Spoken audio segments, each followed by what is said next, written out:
The Tale of Peter Rabbit.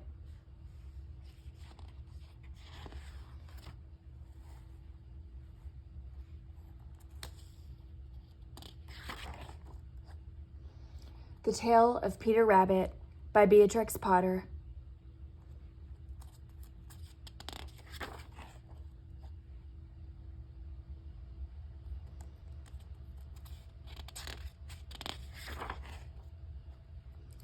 Once upon a time, there were 4 little rabbits, and their names were Flopsy, Mopsy, Cottontail, and Peter. They lived with their mother in a sandbank underneath the root of a very big fir tree.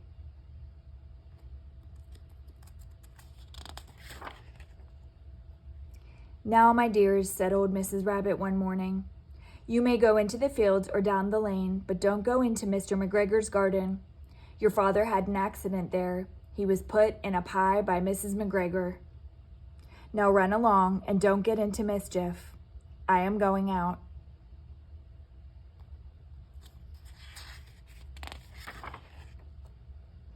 Then old Mrs. Rabbit took a basket and her umbrella and went through the wood to the baker's.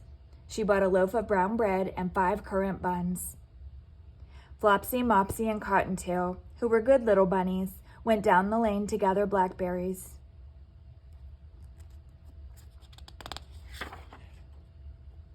But Peter, who was very naughty, ran straight away to Mr. McGregor's garden and squeezed under the gate. First he ate some lettuces and some French beans, and then he ate some radishes, and then, feeling rather sick, he went to look for some parsley.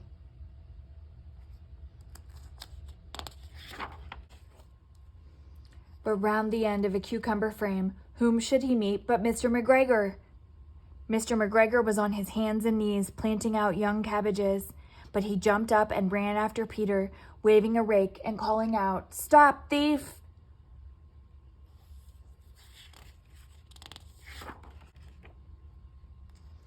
Peter was most dreadfully frightened. He rushed all over the garden, for he had forgotten the way back to the gate. He lost one of his shoes among the cabbages, and the other shoe amongst the potatoes. After losing them, he ran on 4 legs and went faster, so that I think he might have got away altogether if he had not unfortunately run into a gooseberry net and got caught by the large buttons on his jacket. It was a blue jacket with brass buttons, quite new. Peter gave himself up for lost and shed big tears, but his sobs were overheard by some friendly sparrows, who flew to him in great excitement and implored him to exert himself.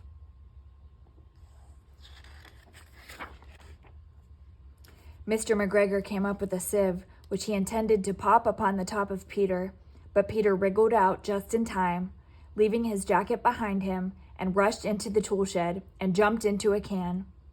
It would have been a beautiful thing to hide in if it had not had so much water in it. Mr. McGregor was quite sure that Peter was somewhere in the tool shed, perhaps hidden underneath a flower pot.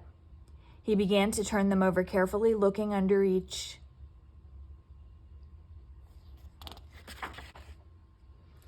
Presently Peter sneezed. "Kerchoo!" Mr. McGregor was after him in no time, and tried to put his foot upon Peter, who jumped out of a window, upsetting 3 plants. The window was too small for Mr. McGregor, and he was tired of running after Peter. He went back to his work. Peter sat down to rest. He was out of breath and trembling with fright, and he had not the least idea which way to go. Also, he was very damp with sitting in that can. After a time, he began to wander about, going lippity-lippity, not very fast, and looking all around.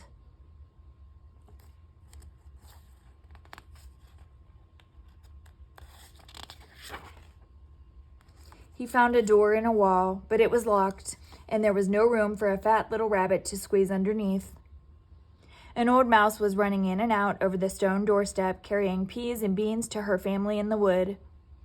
Peter asked her the way to the gate, but she had such a large pea in her mouth that she could not answer. She only shook her head at him. Peter began to cry.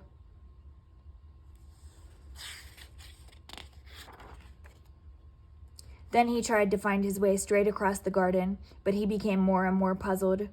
Presently, he came to a pond where Mr. McGregor filled his water cans. A white cat was staring at some goldfish. She sat very, very still, but now and then the tip of her tail twitched as if it were alive. Peter thought it best to go away without speaking to her.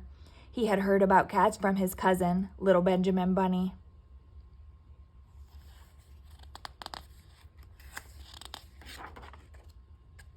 He went back towards the tool shed, but suddenly, quite close to him, he heard the noise of a hoe. Scritch, scratch, scratch, scritch. Peter scuttered underneath the bushes.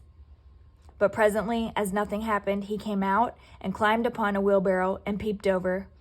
The first thing he saw was Mr. McGregor hoeing onions. His back was turned towards Peter, and beyond him was the gate.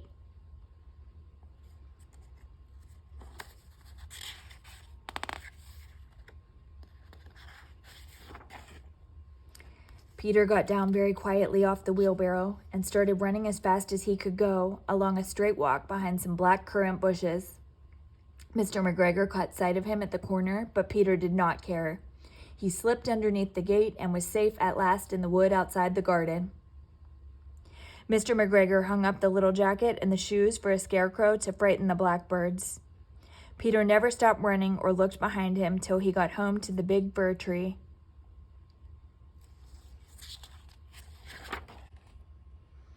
He was so tired that he flopped down upon the nice soft sand on the floor of the rabbit hole and shut his eyes. His mother was busy cooking. She wondered what he had done with his clothes. It was the second little jacket and pair of shoes that Peter had lost in a fortnight. I am sorry to say that Peter was not very well during the evening.